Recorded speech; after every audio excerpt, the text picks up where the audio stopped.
आम उत्कलीय परंपरार प्रतीक कला संस्कृति आम ओडिया अस्मितार अंश अटे। सारा राज्य में एप्रिल 3 तारिख ओडिया पक्ष 2025 पालन करा जायछि।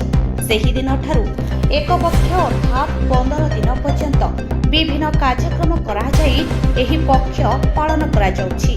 सेही क्रमरे गुरुवार दिन कोदला एनएससी कार्यालय परिसर में ओडिया पक्ष अध्यक्ष सूर्य नारायण नायकों तत्वावधान पालित हो जाइछि।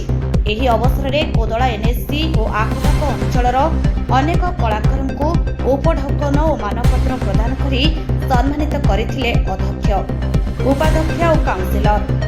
बहु घात प्रतिघात सत्वे कला और संस्कृति को बजाई रखिथिबारु आपण मानक पई आम अंचल गर्वित बोली कहिथिले अध्यक्ष। अन्य पक्षरे कलाकार को एनएससी पक्षरु सम्मानित करिथिबारु धन्यवाद देइथिले उपस्थित कलाकार। परिशेष रे किछि कलाकार सेमानक कला प्रदर्शन करिथिले।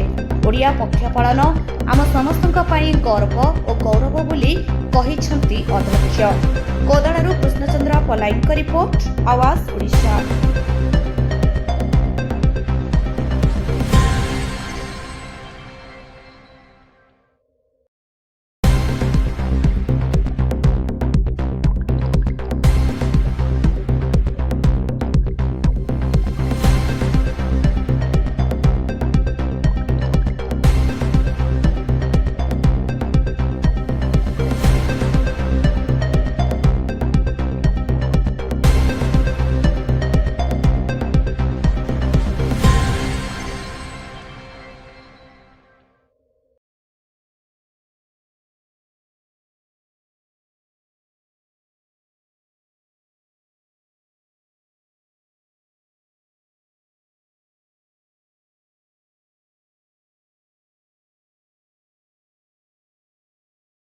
चेयरमैन कोदला एनएससी देखो आज आम एनएससी रे ओडिया पर्व रे आमे कलाकार आमर संगीत आमर मंच कलाकार कलाकार विद संगीत आम जो परिवेशन कर आज हम सम्मानित कलु।